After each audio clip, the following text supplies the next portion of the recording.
안녕하십니까. 이번 주는 민수기 1장부터 18장까지 같이 살펴보도록 하겠습니다. 먼저 민수기를 시작하면서 민수기는 계속해서 출애굽을 한 이스라엘 백성들이 광야 생활을 하면서 이루어진 얘기들을 하고 있습니다.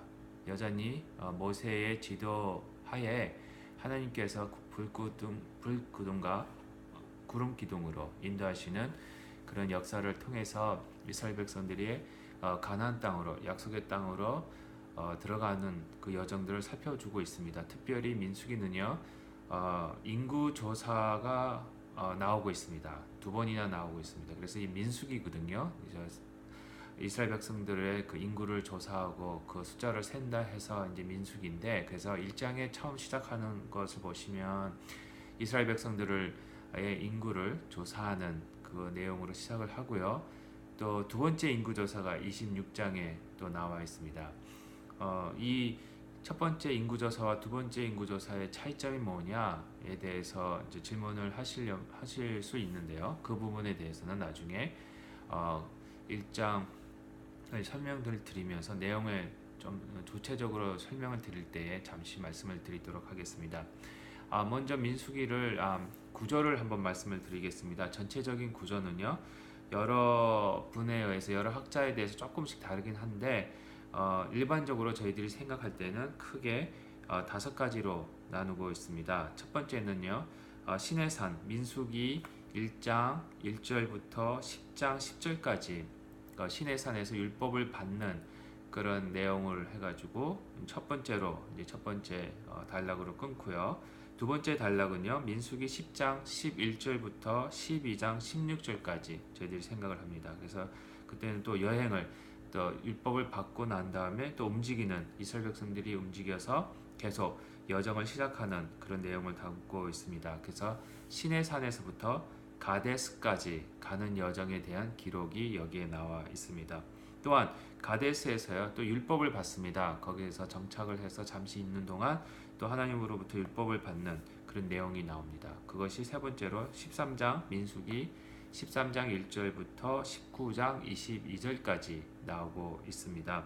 오늘 저희들이 18절까지 보게 돼서 조금 애매하게 끊기긴 하는데도 그래도 19장 22절까지가 한 단락으로 18장이 거기 소속되어 있어서 율법 수요를 받는 내용이라는 것을 기억해 주시면 감사하겠고요. 또 네 번째로는 또 이제 가데스 지역에서 율법 수요를 받은 후에 19장 22절 후에 다시 이제 여정을 시작합니다. 또 여행을 가게 됩니다. 여정을 시작하는 모습이 나오는데요. 거기서는 가데스에서 모압 평지까지 가는 내용을 민수기 20장 1절에서 22장 1절까지 다루고 있습니다. 그리고 마지막 22장 2절부터 36장 13절까지는요, 또 율법 수요, 또 모압 평지에서 율법을 받는 그런 내용들이 나오고 있습니다. 그래서 이 구조를 가만히 보시면은요, 율법을 받고 또 떠나고 또 율법을 받고 또 떠나고 또 율법을 받는 그런 크게 5가지로 나눠져 있습니다. 그러니까 율법을 받는 모습, 그다음에 정착, 또 여행을 가는 모습, 또 그 여정으로 가나안 땅으로 들어가는 모습을 보면서 이 광야에서 그들에게 있어서 여정에 있어서 안내의 길을 하고 있다는, 그들이 따라야 되는 그 목적은 하나님의 말씀이라는 거, 하나님이 가르쳐 주시고 계시는 그런 율법이라는 것을 저희들이 이 구조를 통해서 잠시 살펴볼 수가 있습니다. 아까도 잠시 말씀드렸다시피 이 시간에는요, 몇몇 학자들이 이 민수기를 조금씩 다르게 나누고 있기는 합니다. 처음에는 밀그롬이라는 학자가 있습니다. 밀그롬이라는 이제 유대인 학자인데요, 민수기의 전문가인데요. 이분은 날짜 연대기 날짜들에 의해서 연대기에 의해서 세 부분으로 나누고 있습니다.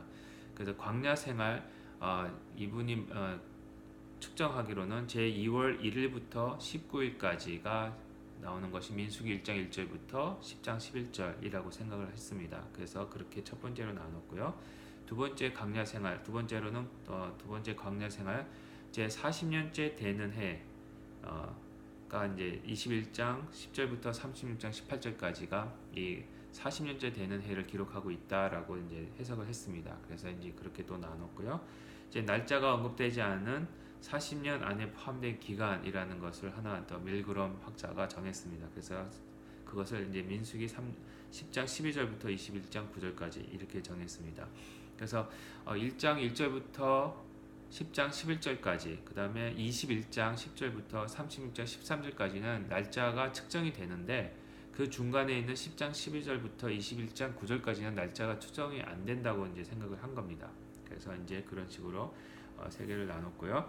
또한 이 밀그럼이라는 분이 연대에 따라서 세 부분으로 나눈 것 외에 또 지리학적으로 또 세 부분으로 구조를 또 같이 나눴습니다.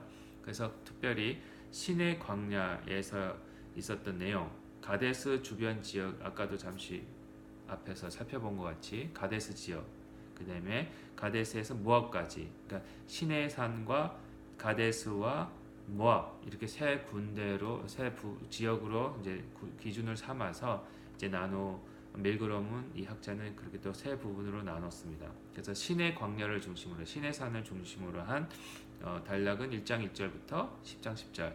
네, 가데스 주변 가데스를 중심으로 한 그 단락은 10장 11절에서 20장 13절.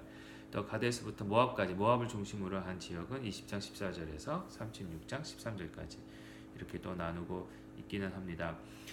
그 다음에 이제 버드라는 학자가 또 있습니다. 이 버드라는 학자는 주제를 가지고 세 부분으로 나눴습니다. 그래서 1절 민수기 1장 1절부터 9장 14절까지는 신의 광야에서 이루고 있는 공동체라는 그런 주제를 중심으로 해서 첫 번째 단락으로 생각을 했고요. 두 번째 단락은 여정, 그 좌절들과 성공이라는 이제 주제로 9장 15절에서 25장 18절까지 또 이 버드라는 학자는 생각을 했습니다. 또 세 번째 부분은요, 정착을 위한 최후의 준비들, 이제 땅으로 들어가기 전에 가나안 땅을 앞에 두고 마지막 준비를 하고 있는 그 모습을 주제로 삼아서 또 마지막 부분으로 이 버드라는 학자는 이제 삼았습니다. 그것이 26장 1절부터 35장 34절까지 나누고 있습니다. 이렇게 간단하게 여러 가지 몇몇 이제 학자들이 민수기를 어떻게 나누고 있는지에서 말씀을 드렸는데요. 저희들이 살펴볼 수 있는 것은 처음에 말씀드린 율법 수요, 여정, 율법 수요, 여정, 율법 수요, 그 부분을 저는 어느 정도는 그 부분을 따랐으면 좋겠다 이렇게 생각을 하고 있습니다.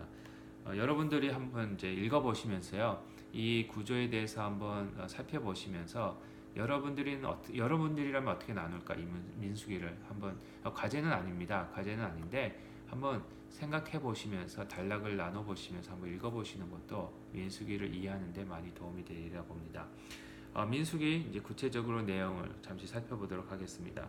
1장 1절부터 46절까지를 한번 보면은요, 이제 첫 번째 인구 조사가 나옵니다.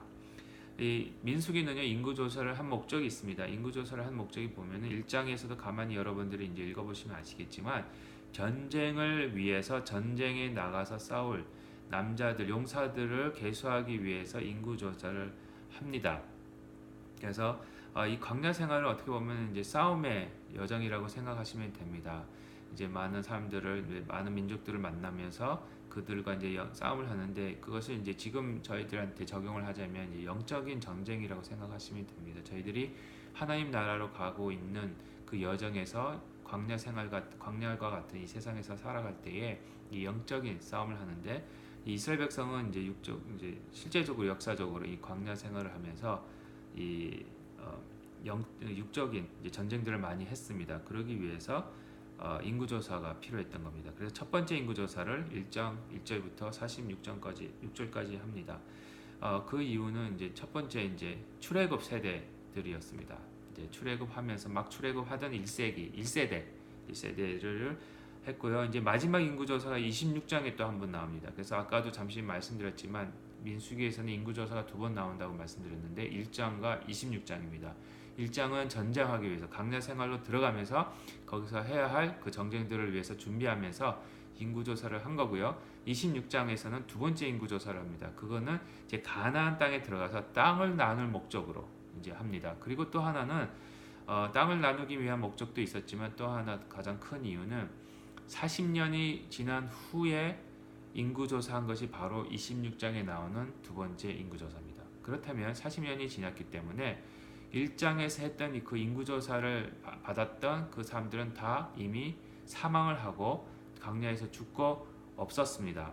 그리고 이 세대가 광야에서 자란 세대, 광야에서 태어난 세대들이 이제 26장에서 다시 인구조사를 받게 되는 겁니다. 그랬을 때에 그들에게 어떻게 땅을 나눠야 될지, 그리고 어떤 세대들이 인구가 얼마나 늘어났고 얼마나 이제 줄었고 이런 것들을 조사하기 위해서 26장에 한 겁니다. 그래서 쉽게 말씀드리면 그렇습니다. 첫 번째 인구조사는 1장에 나오는 인구조사는 출애굽 세대, 그리고 전쟁하기 위해서.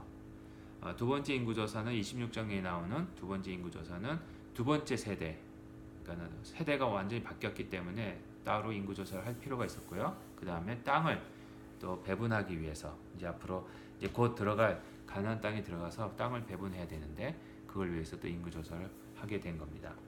그것이 이제 1장 1절부터 46장까지, 그 다음에 26장에 나오고요. 또 1장 47절부터 4장 49절까지는 레위인들의 임무에 대해서 기록하고 있습니다. 그래서 성막을 보호하는 임무가 있고요. 그 다음에 이스라엘을 거룩하게 하는 임무가 있고요. 특별히 이스라엘을 행진하는 데 있어서 어디에 위치하고 있어야 되는지, 그 다음에 이스라엘 백성들이 광야 생활할 때 진을 치든지 아니면 텐트를 칠 때에 레위인들은 성막을 중심으로 해서 어떻게 진을 쳐야 되는지, 성막은 어디에 있어야 되는지에 관해서 이제 다루고 있는 내용들입니다. 특별히 성막을 중심으로 해서 세 지파가 동서남북으로 진을 쳤습니다. 그래서 가운데에 이제 성막이 있고요. 그 성막을 이제 중심으로 해서 삥 둘러서 동서남북으로 세 지파씩 이렇게 모여서 진을 쳤습니다.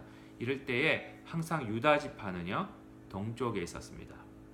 그래서 성막의 동쪽 부분. 그래서 이제 이 동쪽이라는 것이 참 성경 안에서 구약에서는 특별히 의미가 큽니다. 에덴 동산을 동쪽으로 이제 아담과 하와가 이제 나가는 모습도 나오고요. 또 모든 성전의 문은 동쪽을 향하게 돼 있고요. 동방에서 또 누가 무슨 어떤 사람이 나오고 이런 내용들이 많이 나옵니다. 그래서 이 상징적인 의미가 있기 때문에 그렇습니다. 그리고 특별히 그러면 동쪽의 중요성이 뭐냐? 왜 어떤 상징적인 의미가 있느냐 하면은 이 동쪽이라는 것은 희망과 구원의 그런 의미가 있습니다. 특별히 창세기 2장 8절, 또 3장 24절, 4장 16절, 11장 2절, 13장 11절 이런 데서 보시는 바와 같이 동쪽을 통해서 희망을 상징하고요. 또 구원이 거기서 나오는 것을 또 보여주고 있습니다. 다음 동영상에서 계속해서 이어서 하도록 하겠습니다. 감사합니다.